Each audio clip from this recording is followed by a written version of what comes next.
What's up, everyone? It's your host, Ghost, coming to you live with another wonderful video. How is everyone doing today? Oh, man, I know. Just getting up.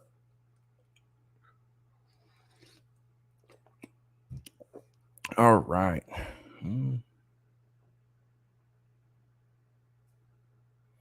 Hold on. Apparently, I got some problems.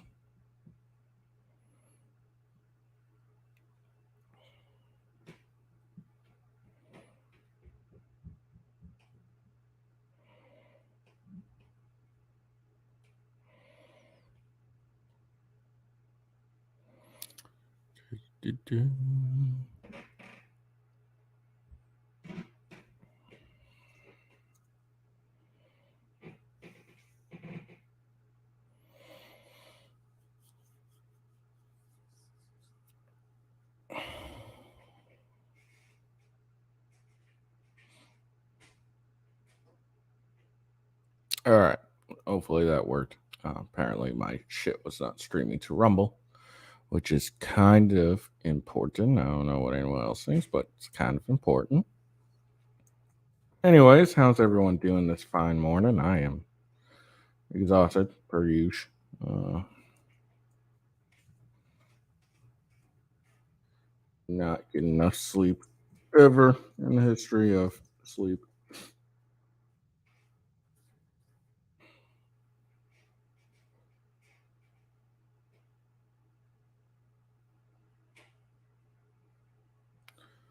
All right, sorry, just making sure everything is all situated. So we got a few things we're going to talk about. Um, we're going to talk about the Biden family, Biden crime family. Going to take a look into that. A special counsel has been appointed to investigate Hunter Biden's crimes. Finally, after his sweetheart deal has been denied by a judge, now they're investigating him. It's interesting. Or, well, I guess that's not true. It was obviously clear by that one of the sweetheart deal was denied that they were already anticipating this. So I guess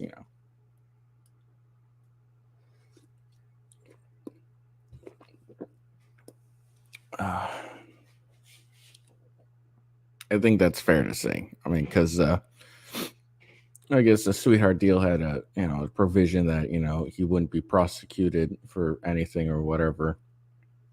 And the judge was like, "What are you talking about? And what else is he going to be prosecuted for?" And all that stuff. I'm doing a very gross simplification of it, but that's the basics of it. And then we'll continue on with the head of the Biden crime family, old man Joe Biden, who is having a Florida Republican introduce impeachment articles against him. So we'll go and look into that. And then afterwards, we'll go on to the other side and talk about a little bit of Trump. He has an update in his 2020 election case.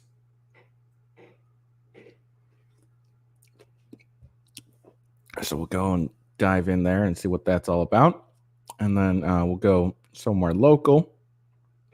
City council member campaigning to, or trying to get into city council.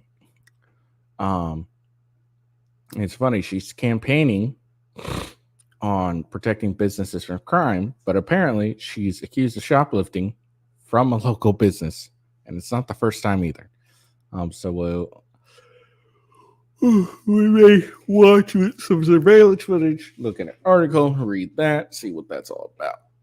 So some irony there, and then we'll get less political ish. We got a group of Native Americans that want the Washington Commanders to revert back to the Redskins name.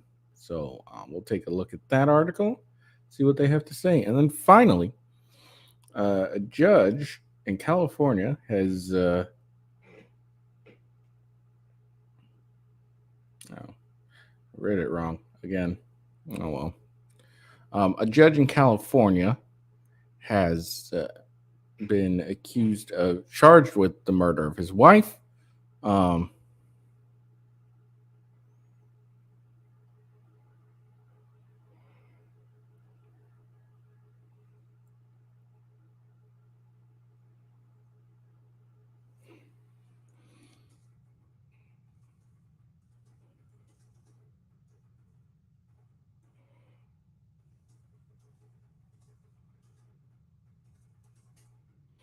and what that crime is classic, the murder of his wife.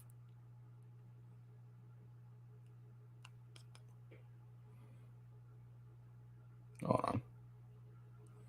Just changing the description because apparently I got it wrong. I thought how he killed his wife was the definition of overkill, but we'll see. Anyways, so we'll look at that. Yeah, we'll take a look at that, see what's up with that. Come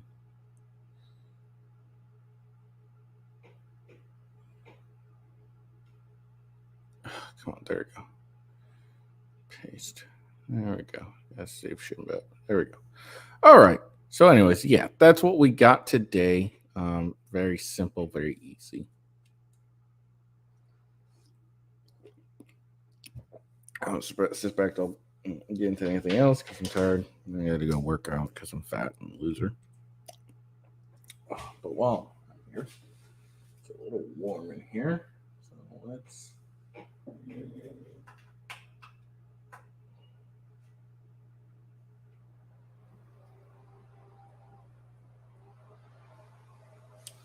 All right. So let's look at this first thing.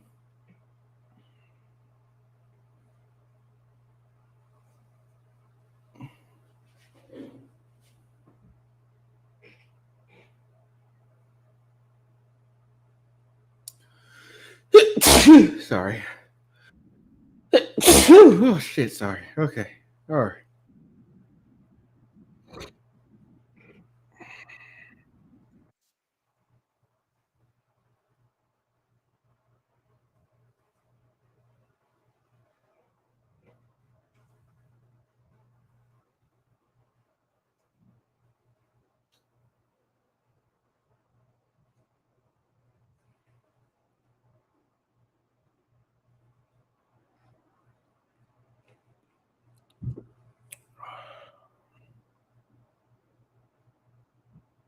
Oh, whoops. My apologies. I didn't even share so you guys could watch this with me. Very rude. Sorry.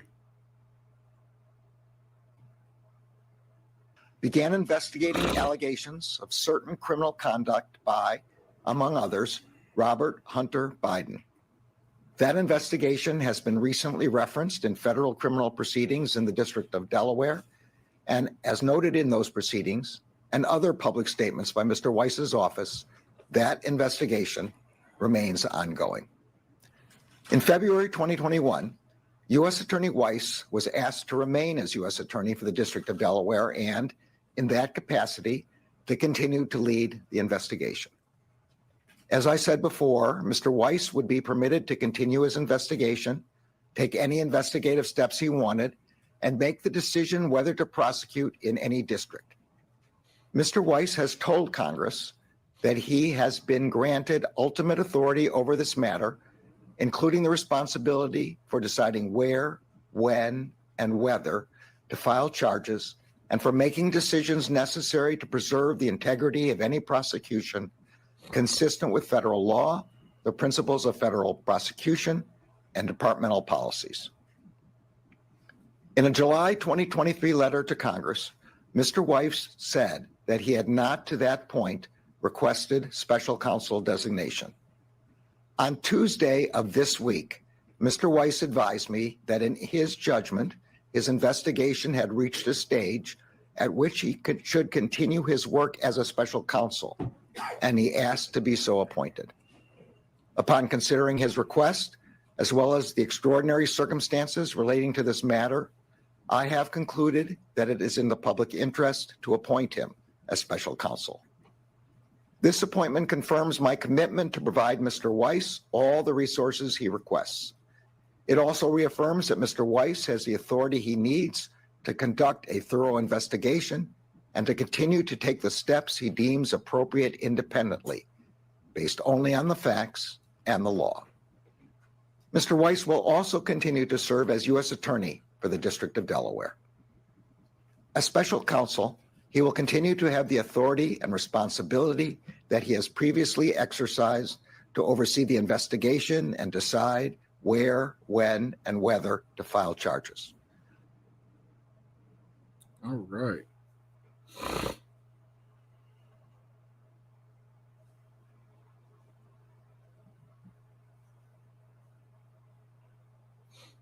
All right.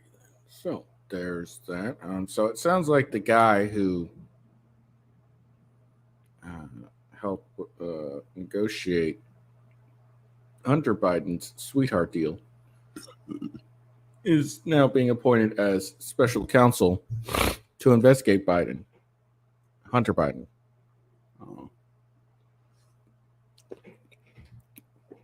That's what it looks like. So now let's go and see what the House Oversight Chairman says.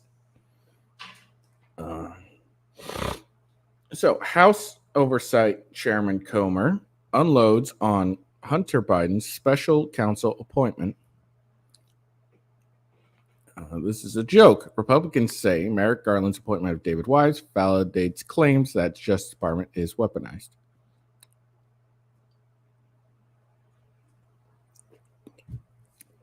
Attorney General Merrick Garland recent decision to appoint the federal prosecutor investigating Hunter Biden as special counsel in the ongoing probe has come under sharp criticism from prominent Republican figures, like the chairman of Oversight, James Comer. On Sunday Night in America, host Trey Gowdy and Como shared in the same guy who used to be a fucking badass in Congress.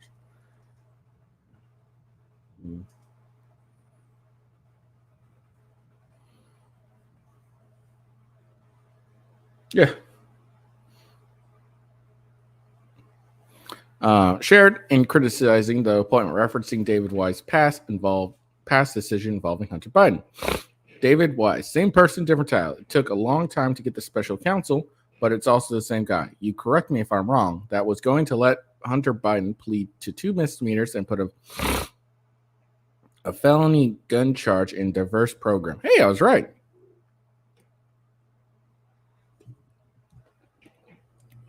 I'm always right.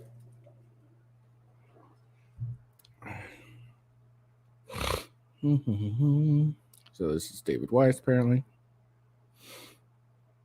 Last month, it was anticipated that Hunter Biden would plead guilty to 2 misdemeanors tax count of willfully failure to pay federal income tax as part of a plea deal with the Justice Department in order to avoid jail time on a felony gun charge. However, the deal fell apart during his first court appearance after Judge Mary Ellen Noricki questioned its constitutionality. Comer voiced his reservations about the appointment. Well, this is a joke. All that Merrick Garland did was validate the point that many Republicans have been making that the DOJ was weaponized.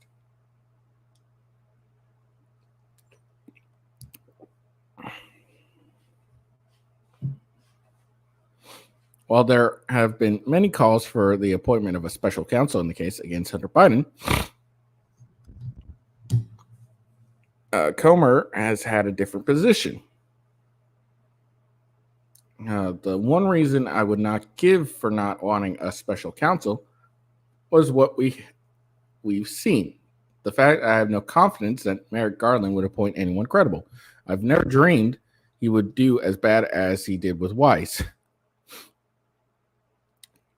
Not only did Weiss drag his feet for 5 years trying to negotiate a sweetheart plea deal with the president's son, he also let the statute of limitations run out. Gomer to continue. That was one of the biggest complaints from the IRS whistleblowers when they testified before the Oversight Committee. Was their frustration that they knew they were coming up on a hard stop as far as trying to prosecute the president's son for obvious crimes of tax evasion and violation of the Foreign Agents Registration Acts, but Wise intentionally let the statute of limitations run out. Comer was referring to the whistleblowers, IRS agents who testified on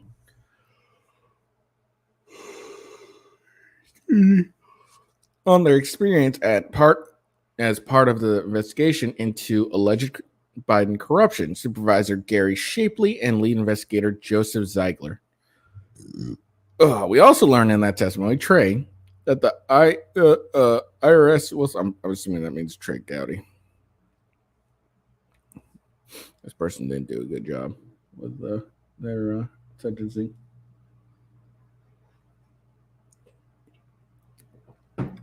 That the IRS whistleblowers never knew about the 1023 form from the FBI that Bill Barr handed over to Wise. That alleged both Hunter Biden and Joe Biden were involved in a bribery scheme in Ukraine.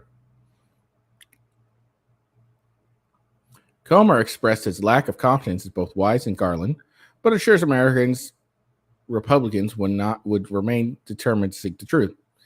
This will not deter our investigation. We are going to continue to move forward and try to present the American people with the truth about this family. Well, the truth is they're corrupt as fuck. There we go. So there we have it. We have a special prosecutor or special counsel, and it's the same guy who got Hunter Biden his sweetheart deal.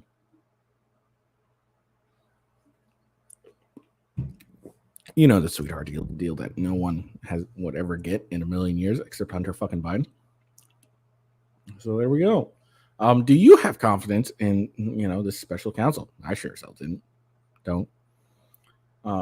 Someone who was going to negotiate such a sweetheart plea deal with Hunter Biden instead of punishing him. Yeah, no, I don't believe this guy, is trustworthy at all.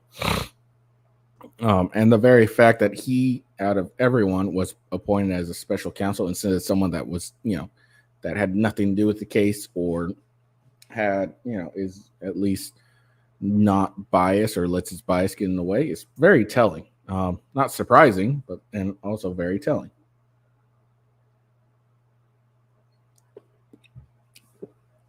Well, there we go. We'll see what that goes there. I'm suspecting we won't hear from the special counsel anytime soon. It'd be really funny if Republicans have done their investigation, somehow convicted Hunter Biden, and then the special and then he gets put in jail, and then the special counsel finally comes out and oh yeah, we agree, or oh, we don't agree. All right, Florida Republican introduces impeachment articles against Joe Biden. It's long past time to impeach Joe Biden, Stube said in a statement.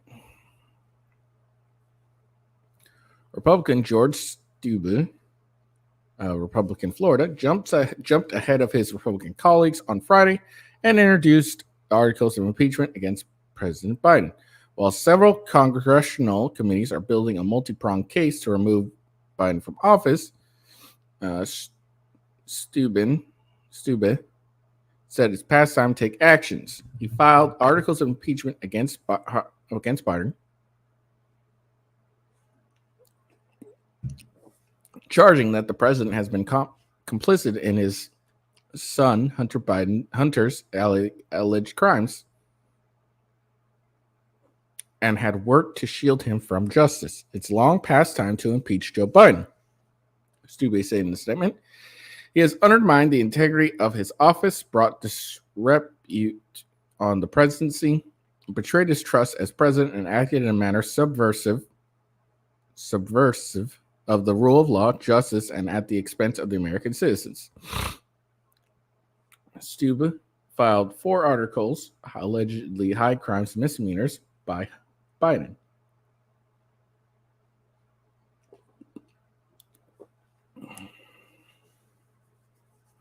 The first accuses the president of abusing the power of office by allegedly accepting bribes, committing Hobbs Act extortions, and honest services fraud related to use of his official position.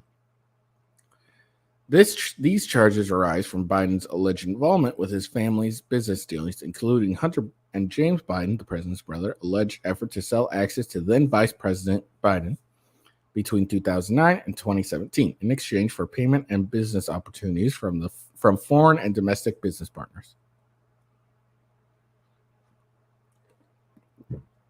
Chairman of the House Oversight Committee, James Comer, Republican from Kentucky, on Wednesday released a memo purported to show that foreign payments to the Biden family totaled more than $20 million. The Democrats say none of the evidence show that President Biden accepted any payments or committed misconduct. Second article charges that Biden obstructed justice, citing IRS whistleblowers' testimony that members of Biden's campaign improperly colluded with Justice Department officials to improperly interfere with investigations of tax crime alleged to have been committed by Hunter Biden.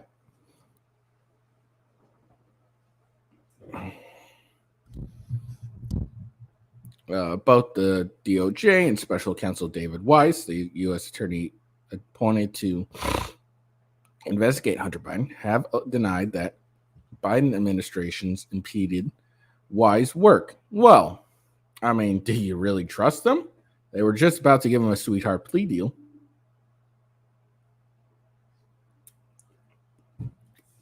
I think the DOJ have really lost their credibility for anything we believe. So if they say one thing, it's a good chance that it's something entirely different. It's the opposite.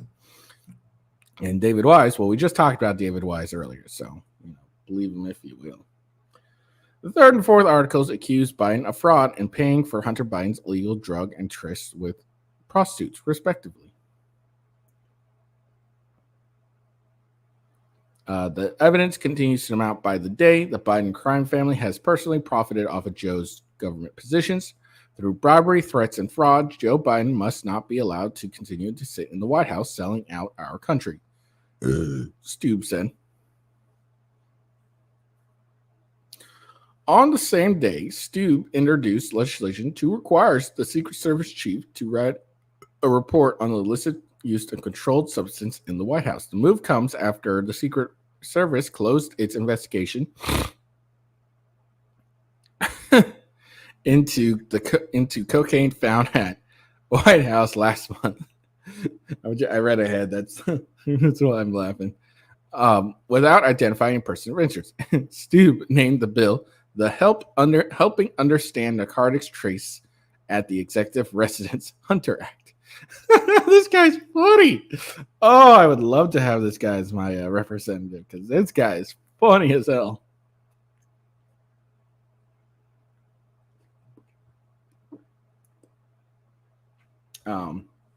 United States Secret Service, USSS, refers to himself as one of the most elite law enforcement agencies. Well, no one believes that. In the world, it's completely unacceptable that the USSS has failed to find who is responsible for bringing cocaine into one of the most secure buildings in the world. Yeah, if they can't do it, bring in the FBI. I know they're corrupt too, but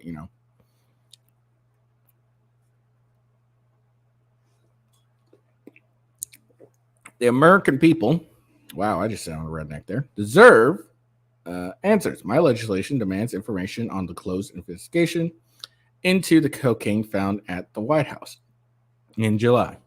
Focuses on how Congress can provide oversight to prevent future illicit usage of controlled substance in the White House.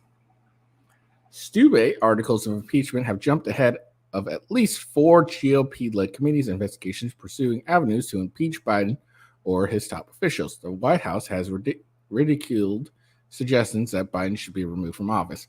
I mean, even without all this stuff going on, that is pretty clear that there's this guy has been pretty dirty for most, if not all, of his political career.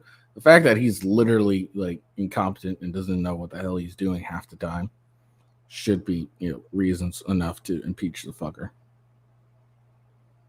Hey, shout out to you, Rebel Pride 6165. Thanks for the follow. I appreciate it. I believe that bumps me up with my with Ghost channel to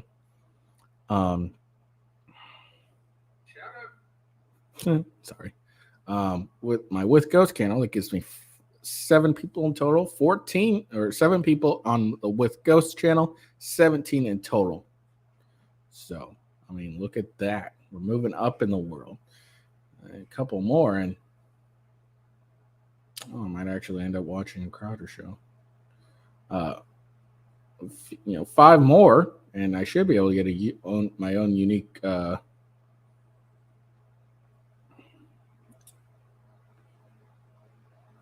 What the hell? Whatever.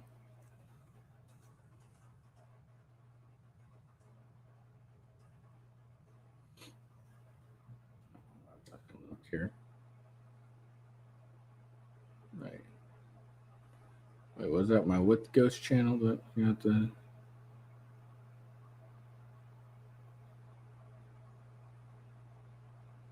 Okay. No. Okay. So we got there. Sorry.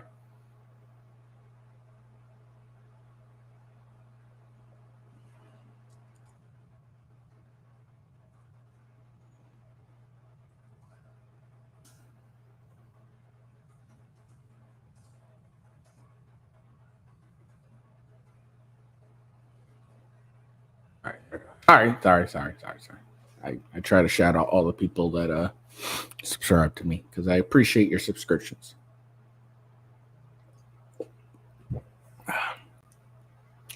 Then anyways, yeah, so like I was saying, the fact that this dude's literally mentally deficient should be pretty clear. Anyways. All right, we're not going to get into what House Republicans want to do or may not do, hypotheticals. That's on them. That's for them to speak to. What I can speak to is exactly what we're doing today. Press Secretary, another incompetent individual, Karina Jean-Pierre, said in July. The economic data is so much better than economists had expected. And so that's because of the work that this president has done. That's going to be our focus. Our focus is going to be on what we can do to make Americans' lives a little bit better, giving them extra breathing room.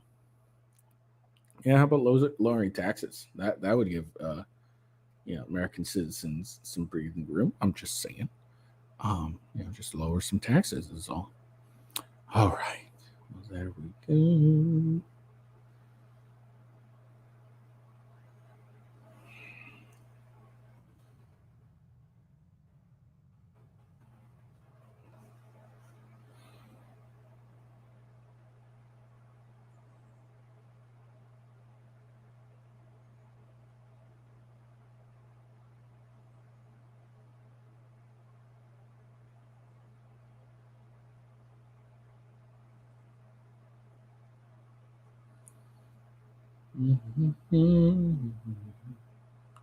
All right. Well, now we're in the middle of everything. Gotta go and do that. I'm sure what you're wondering is, what have I been drinking all this time? Well, what I have been drinking is coffee brand coffee. That's what I've been drinking. This delicious coffee company that makes me delicious coffee. This is the company. I am affiliate of Coffee Brand Coffee. Yes, I am.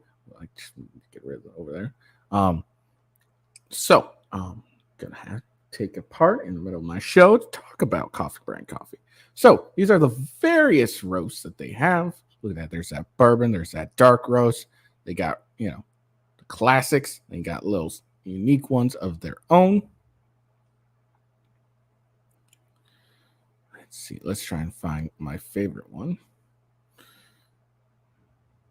Oh, this is all cold brew. No one cares about cold brew. There it is. Right here is my favorite one. Right here, the French toast flavored coffee. It is delicious. It is a medium roast, which is what it is. I generally prefer dark roast, but this delicious one is delicious, like I have said. Um, we also have tea. Look at all this wonderful tea that they have. Apple pie, if you want to feel real American, even though you're being English by drinking tea. Those are the various teas. Cocoa, it's coming to that wintertime when cocoa is almost a requirement now. They got 3 different cocoa options. I'm sure eventually they'll get more. Cold brew, if you're into that type of stuff. Apparently, it's selling really well. Oh, this is just, yeah. So some of this stuff is sold out already. They're doing very well. Ooh, you want to go Colombian? There's some cold brew Colombian coffee. And then here are some snacks they got. They got them some roasted nuts, and some saltwater taffy. So, there are a variety of options you got here. So, yes, Coffee Brand Coffee is, my favorite coffee brand I've ever had. I bought it just because of the unique name, Coffee Brand Coffee. I love it. Nothing fancy, just very simple. It's coffee brand with coffee. Not really, but the brand name's coffee. But after having it for a while, it's been very delicious, and I haven't really strayed. When I'm kind of short on cash or not able to buy some quite, when I'm ready. Speaking of which, it's almost time for me to get some new one, but I'm gonna use some awesome codes.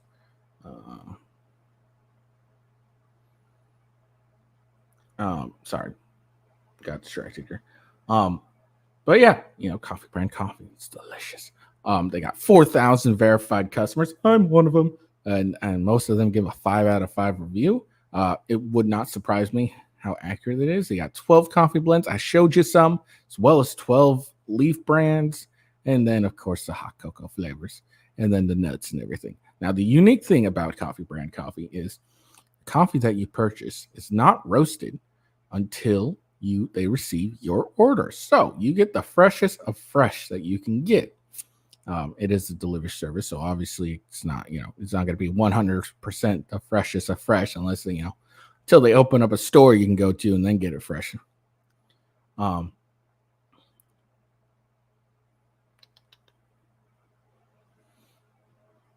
yeah, sorry.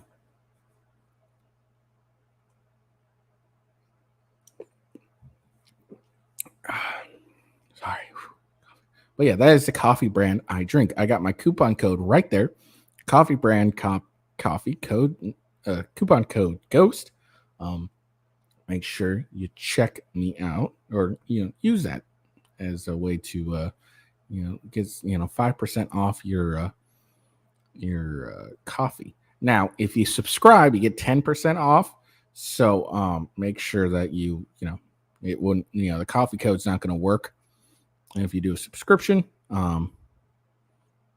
But make sure you use this referral link when you go and do your subscription, because then I get credit for it. And it's the whole point of doing these ads is to get credit for it, right? Come on, we don't do nothing for free. Gotta get a little credit, little credit going on. Just a little credit.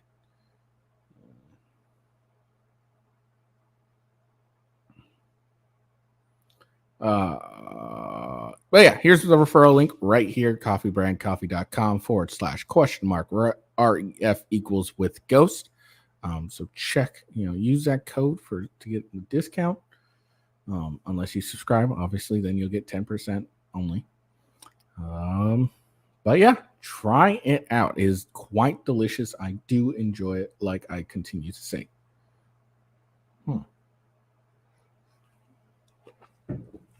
I just went on his Twitter or X to tweet out that Coffee Brand Coffee stuff. And interesting. So Biden was asked about the deadly fires in Hawaii. That if you haven't heard, on Maui, there's been like some huge fires going on that have wrecked the land. So I guess a reporter asked about the deadly fires in Hawaii, where nearly 100 are dead and over 1,000 still missing. What is Biden's response? No comment. No comment. This asshole has no comment.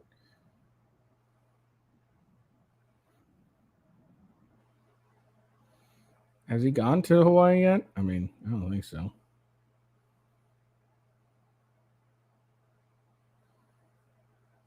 Oh, fuck this guy. All right. So we finished the Biden crime family story. So there we go. We're all done with the Biden crime family. Who cares about the crime family? I sure don't. Do you? I don't. But we will see what happens. I always, like I keep saying, I have some hesitancy when it comes to these politicians. I don't trust them at all, one bit. And I wonder why I don't trust them. Why would I not trust, these people? Why? Why would I not trust them? Because they're always hothead. They always say things, and then nothing ever gets done. So why should I trust them? I mean, do you trust them? I sure don't. But anyways, um,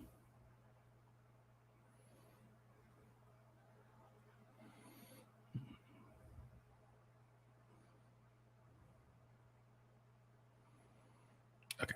All right. So let's go on to President Trump's legal woes.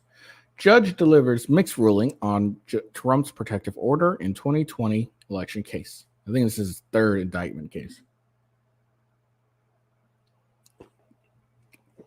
But who knows? It's hard to keep track of sometimes.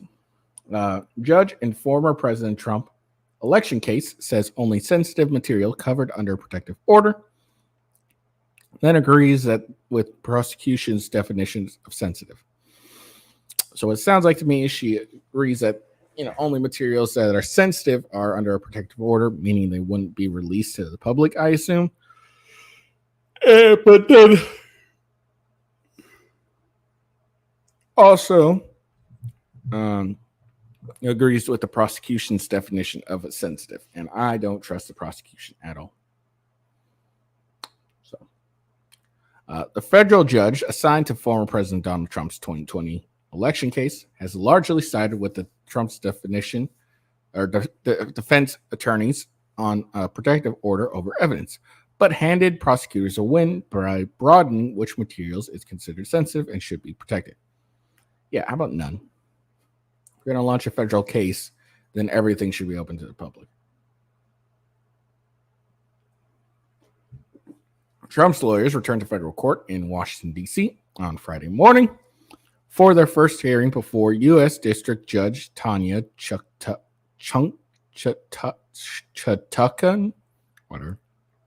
who's overseeing Special Counsel Jack Smith's 2020 election meddling case against Trump. Chutkan heard arguments about the restrictions on evidence in the case. In court filings, prosecutors had argued for broad rules barring Trump's lawyers from sharing sensitive materials with the former president, including witness testimony to the grand jury and recording transcripts of Trump's associates who spoke to prosecutors. Trump's attorneys countered the government's request was too broad and infringed on Trump's First Amendment rights. Yeah.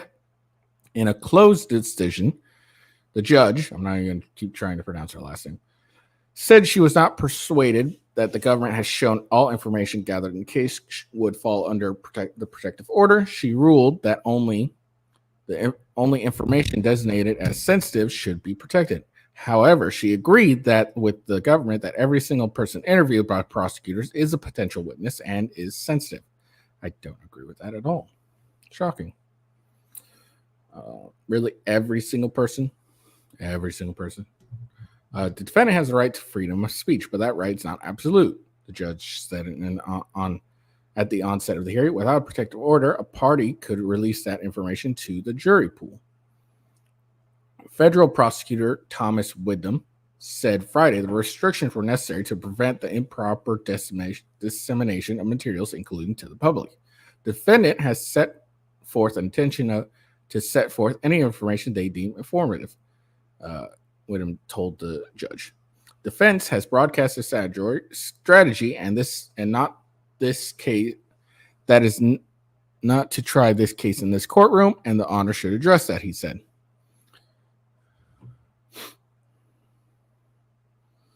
The judge agreed, but was hesitant to issue a blanket order.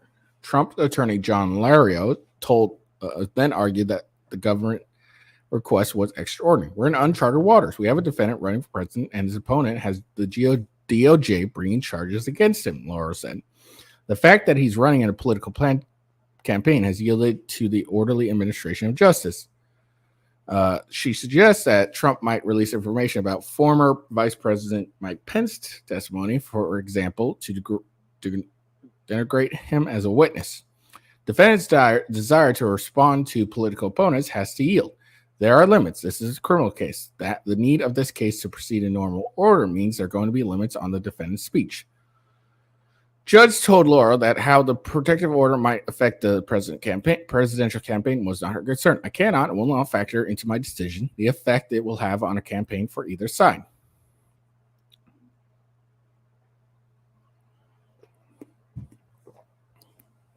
Trump's legal team tried to persuade the judge that the government's request was so broad that Trump would not be able to respond to political attacks on the campaign trail without potentially violating the protective order.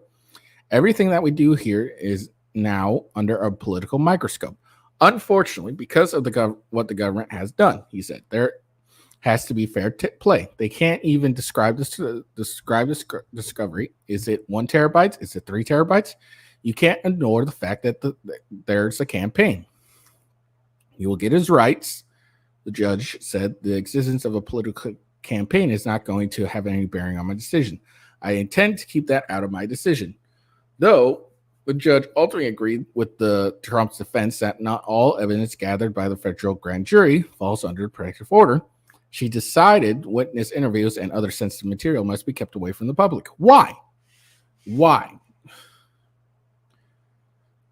You're conflating your client's defense and what your client wants to do in a campaign.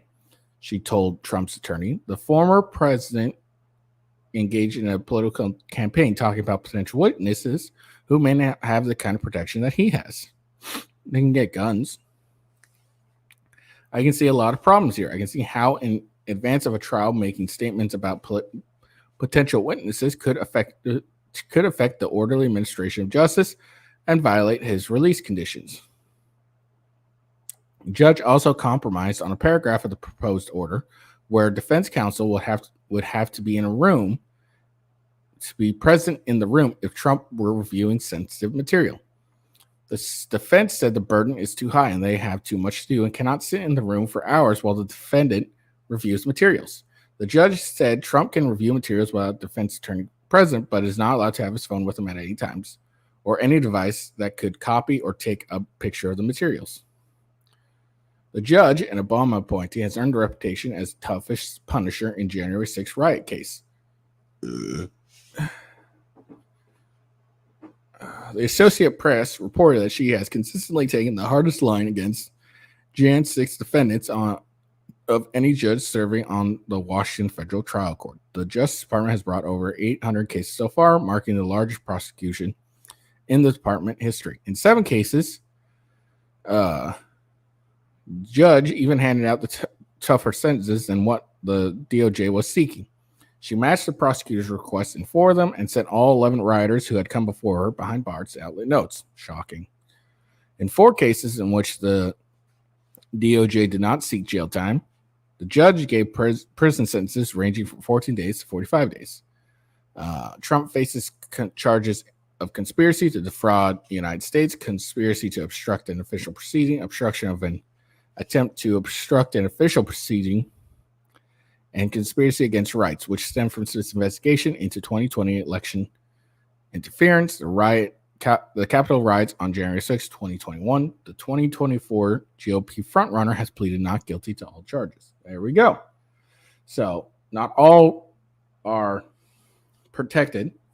Not all not everything that's being talked about is protected or whatever, but all the people talked to that are considered potential witnesses are protected or could be sensitive, which is dumb.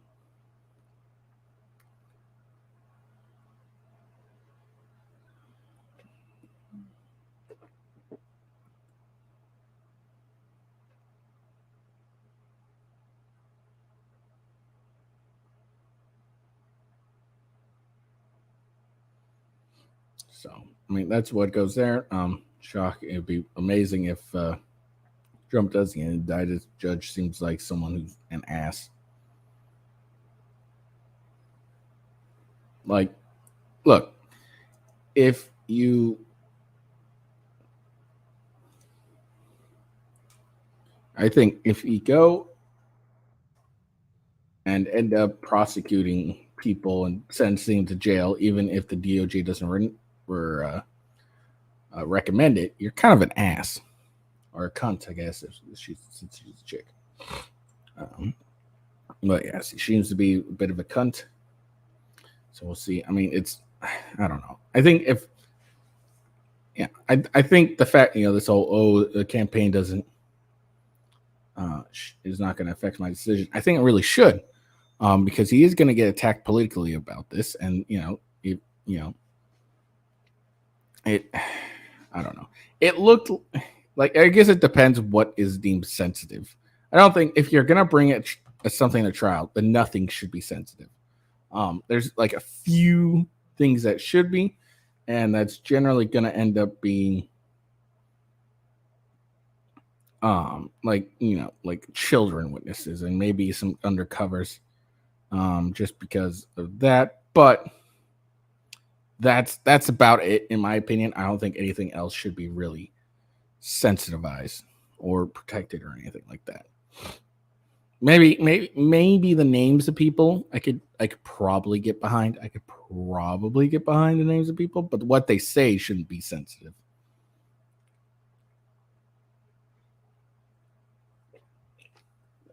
Alrighty then.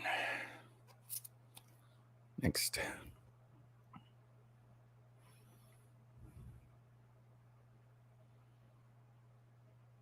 Okay. So this is from conservative talk radio place. Rand's accused shoplifting candidate won't drop out. Surveillance video released. So Denise Yoon is running for Federal Way City Council on a campaign of protecting businesses from crime, but she's also accused of shoplifting from a local business, and it's not the first time. And it looks like they obtained the original footage. Federal Way Trinity Ace Hardware store owner Nick Ross said one of his employees saw a female customer possibly put something in her purse. She was perusing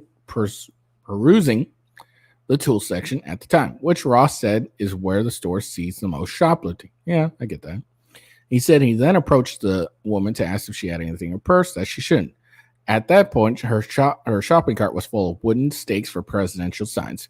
Her purse was placed in the top basket.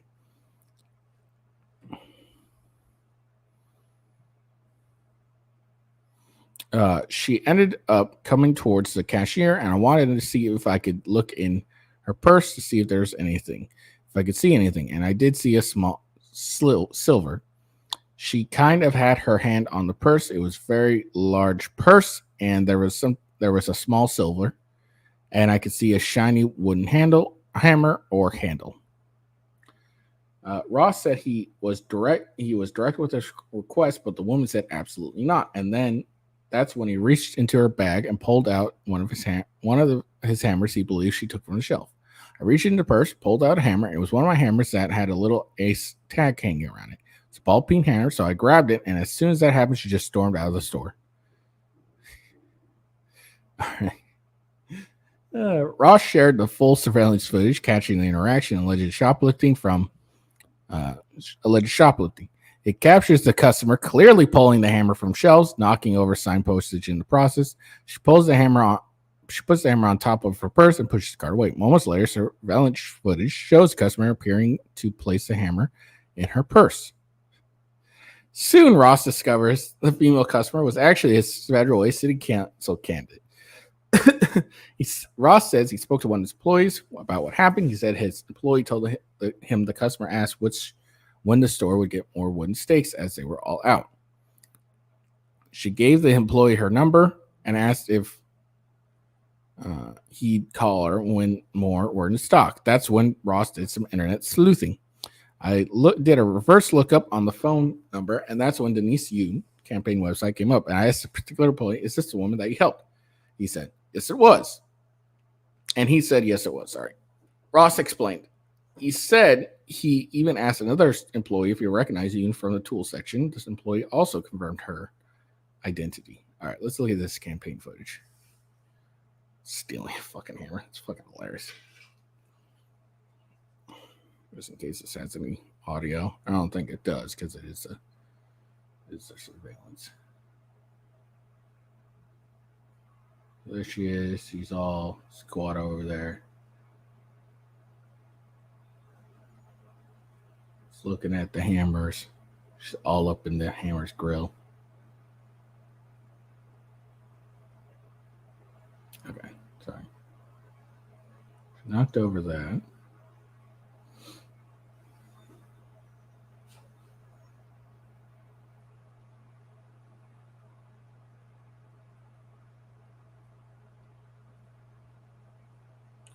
She finally lands on the hammer she wants. Doesn't even put the sign up. It looks like she put a couple hammers.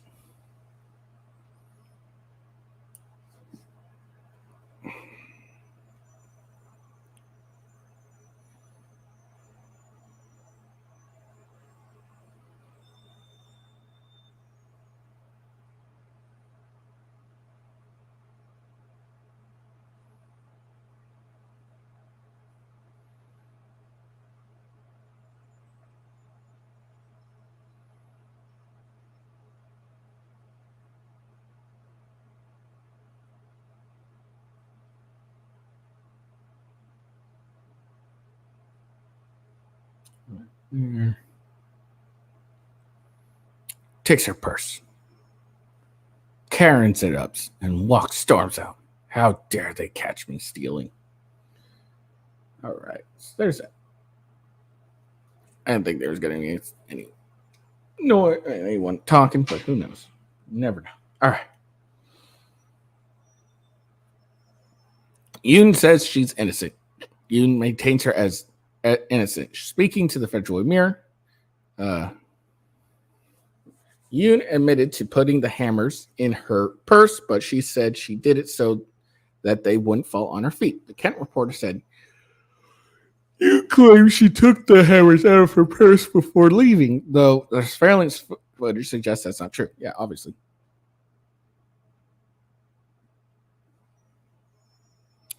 She also alleged that Rose made a racist comment about her running for office. How many Koreans gave you hundreds in cash to run for office in Koreatown?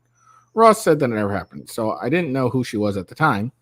Ross said, "I don't know how I could have had a racially remark against her ethnicity, which I didn't know who it was, or I didn't even know that she was running in time. So those are, I think, just a way of discrediting what I have as proof."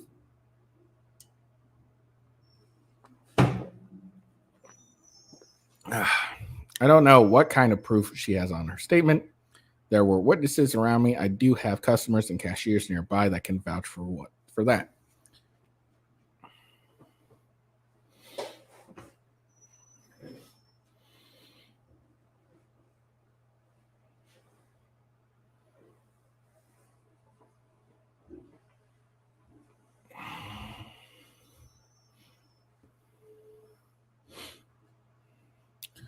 Ross said after the story was reported, Yoon returned to his store and attempted to give him $200 cash in donations. I didn't ask for what or why. I just told her to leave the store. But if I had said something insulting her, why would she want to turn around and give me $200 cash as what she says is a donation? A bribe. I'm not sure what that means. Look, if you're going to bribe, go high. Go into the 2000s or the thousands. Don't do 200, thousands. Go into the thousands. Come on. There's some unanswered questions. Why would Yoon allegedly attempted to steal 3 hammers, but appeared to be willing to pay for the wooden stakes. Well, the hammers would be easier to hide because they just go into her purse, but the stakes, it's kind of impossible to hide those. Yoon did not agree to an interview after asking me whatever. This isn't the first shoplifting allegations. This is the first time that Yoon has been accused of shoplifting.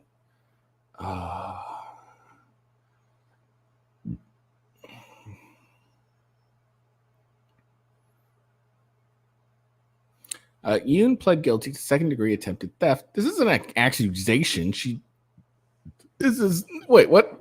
Look, this one here is not an accusation. It's a charge. She pled guilty, so she was charged.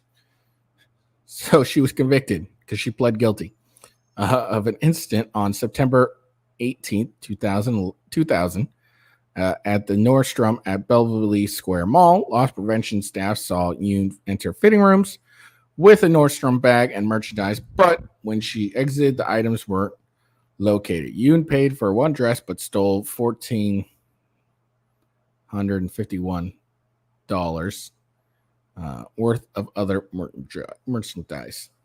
Now, to be fair, that was 23 years ago. Just to be fair, police said Yoon confessed, but then told a Beverly police officer that she shouldn't have because she could have gotten out of the charges, according to the police report.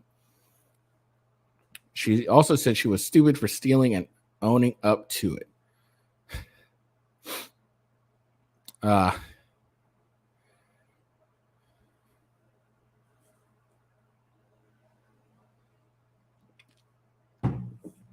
The Federal Way Mirror reports that Yoon, a nurse, saw her license suspended in 2003 by the State of Nurses Commissions after pleading guilty to second-degree theft. Okay, so she did it again in Tacoma at a Bon Marché. Her license was reinstated in 2018, and the conviction was vacated in 2020. Okay, so far, this isn't allegations because this guy says this isn't the first shoplifting allegations. These two are convictions because she pled guilty and it was a conviction. Charges have not yet been decided for the alleged Ace Hardware shoplifting. The city of Federal Way gave the case to the city of Kent to avoid any charges of bias. The opponent is incumbent Federal Way City Council President Linda Kochmar. Now, that's pretty smart. I mean, initially, it was reported that Yoon would drop out of the race, but she since clarified she's still in the race and intends to win. She'll probably steal it.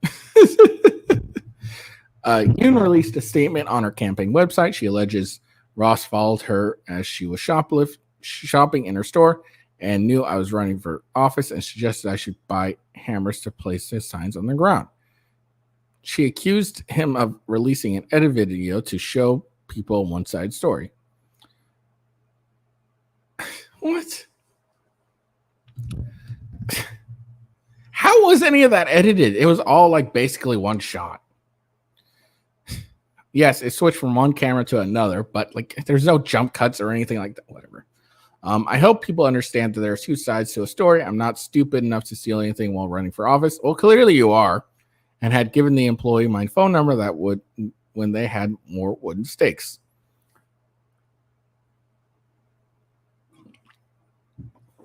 I have not been charged with any crime and look forward to the day when all the facts of this incident are in full view. I will be vindicated and exonerated. She claimed that her experience is what it's like to campaign in the eyes of a Trump Republican. What? Yoon's campaign website said she's running to support our local businesses and to keep businesses safe. This recent incident obviously calls into question her commitment to being a trusted voice of local business. What the fuck? She tried to compare herself to Trump, I think. I think that's what that was. Or saying that she's being persecuted by Trump supporters. I don't know what she was trying to go for. Might have had a better chance if the guy was black, just saying. Native American group calls on commanders to rename Team Redskins. Cannot erase history. Washington changed its name in 2020. A Native American group has pushed the rush on against the Washington Commanders and demand the organization revert its name to the Redskins. The name the team adopted when it was in Boston in 1933.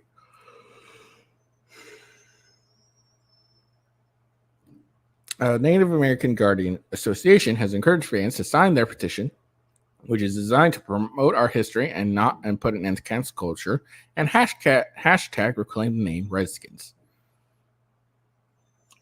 The group said more than 80,000 people have signed the petition.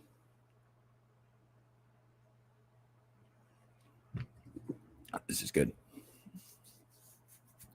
We invite all Americans to stand with the dignity of every American under assault in today's increased nonsensical culture wars.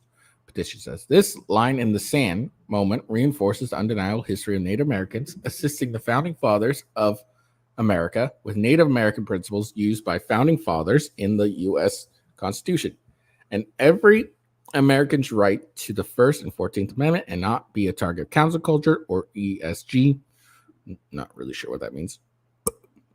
This is not a simple left or right issue for Americans. It reaches across the political spectrum, dating back to our federal founding fathers.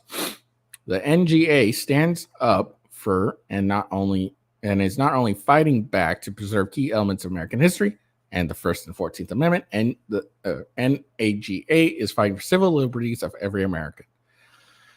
Americans see they are losing their rights because of vicious cancel culture that shows little caring about their concern or civil liberties. It's time to support leaders, brands, and organizations who will stand with every American rather than fighting against them. Join our fight. Show your support by pledging your donation today.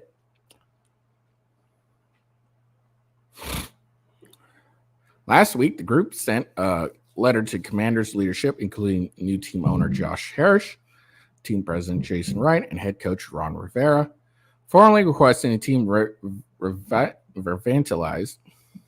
revitalize its relationship with the American Indian community and rightfully change their name back to the Redskins. They simply cannot erase history and target the Native American community by eradicating the name Redskins, while being an organization that fosters other constitutional rights, including players who don't honor the American flag and kneel during our national anthem. The letter reads in part. The Commanders did not immediately respond to a request for comment from Fox News Digital. Former team owner Daniel Snyder changed the team's name from Redskins to Washington Football Team and later the Commanders amid a summer of racial unrest in the U.S. 2020.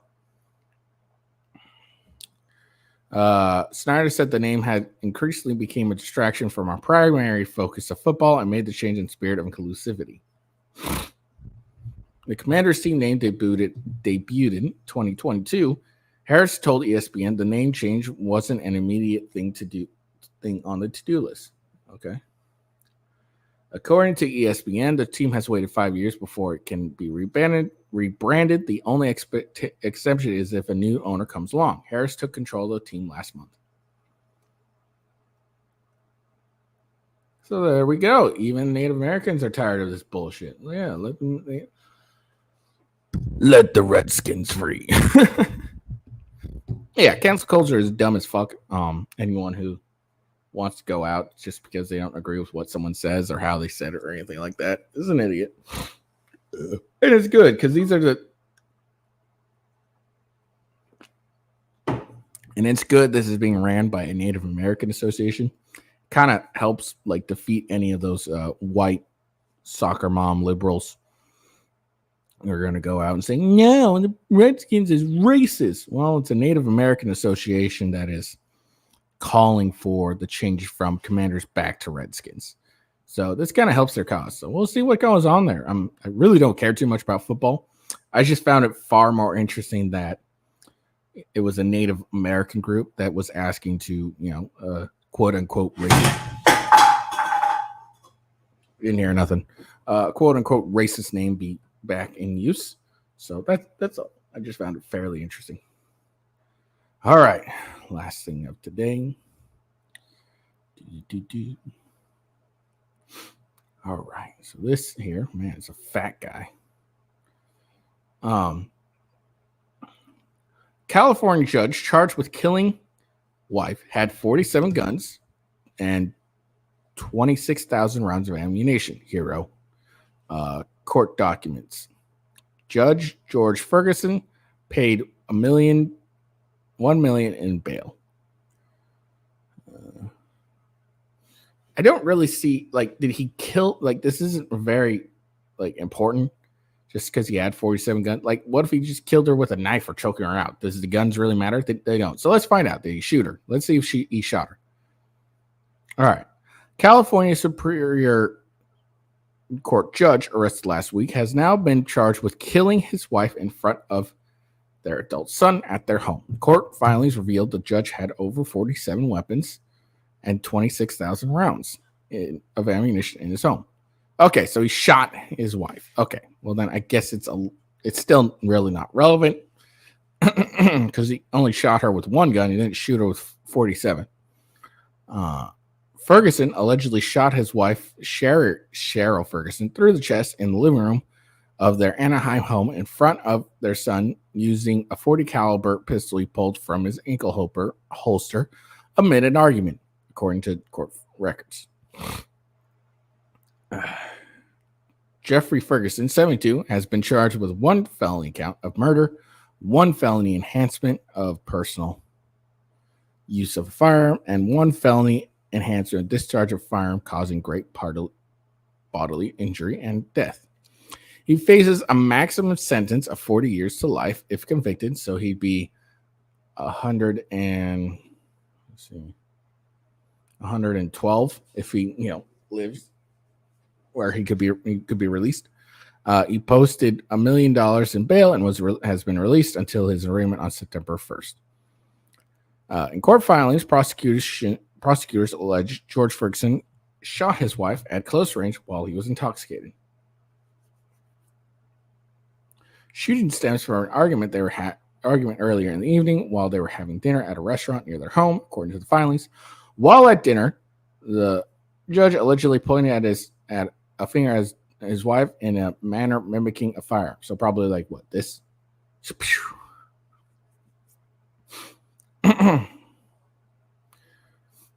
Upon returning to their residence, the couple, still in the company of son, resumed arguing periodically over the course of more than an hour. Moments prior to the shooting, in reference to the hand motion gesture made at dinner, the victims uttered the words to the effect of, "Why don't you point a real gun at me?" What the fuck? According to the court records. Jeffrey Ferguson allegedly retrieved his pistol from his ankle holster and shot the center mass. Prosecutors alleged in filings. Their son had then called 911, reported that his father was drinking too much, and that after an argument, his dad shot his mother, according to the filings.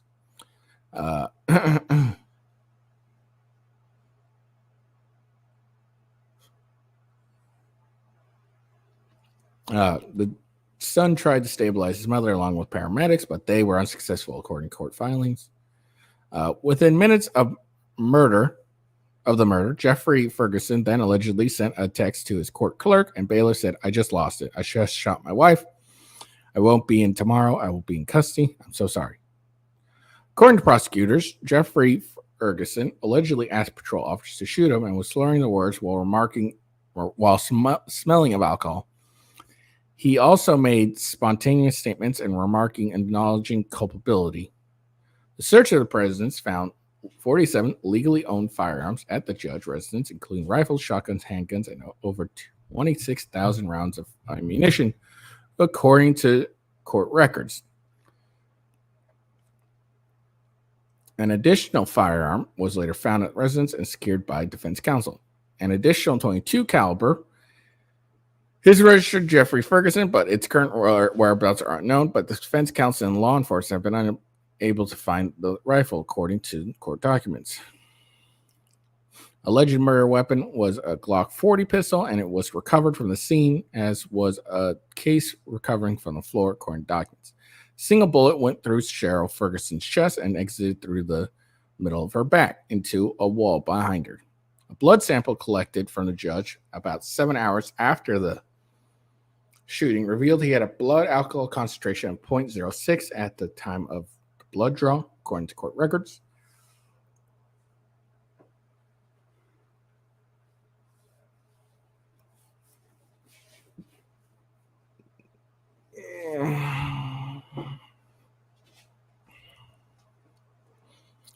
The couple's son told investigators he's never witnessed domestic violence between his parents prior to the night of, but also reported he has witnessed many arguments that Jeffrey Ferguson tends to be more heated when he drinks, according to the court records. The son also told investigators that a few years ago, his mother told him Jeffrey Ferguson threatened suicide while with a gun by placing it onto his head, but was able to talk him out of it. There was one incident of a gun being discharged while Jeffrey Ferguson was alone in the bathroom, but it was the understanding that it was an accidental discharge. Ferguson served as a Superior Court judge since 2015 and previously was a deputy district attorney in the Orange County District Attorney's Office for over 30 years, according to prosecutors. The extent conditions of Ferguson's bail includes the surrender of his passport, that he not possess firearms or ammunition of any kind, the removal of his concealed carry permit. Prosecutors also requested that Ferguson submit to a search and seizure, wear an ankle monitor, not possess or consume alcohol, and remain in Orange County, Riverside County, or Los Angeles County. All right, there we go. I'm not really sure. Like, yeah, 47 guns. It's a lot of guns. Not enough, in my opinion. But it's not really relevant to the case, nor is the 26,000 rounds. None of that's relevant. What's relevant is, the gun he used and the casing. All those other ones aren't really relevant. I understand, like, the removal because of the protective order, but it's not really relevant to the case, in my opinion. All right. There we go. We're done. It's over. No more. We're done. The video's over. We're all done. So make sure you like and subscribe. Follow me here on Rumble with Ghost and on YouTube. The same names on Rumble and YouTube are with Ghost. And then my gaming channel, of course, is Gaming with Ghost on Rumble and Kick. So check me out there. Like my videos. Follow me on X at @officialwghost. And I always put a link up when I go live, whatnot. And of course, check out Coffee Brand Coffee. Use my referral link right here. Referral link right here. 5% off. If you're a member of Coffee Brand Coffee and you're not a subscriber, use coupon code GHOST to help lower that cost. All right. Hope you all have a good day and peace out. See you later.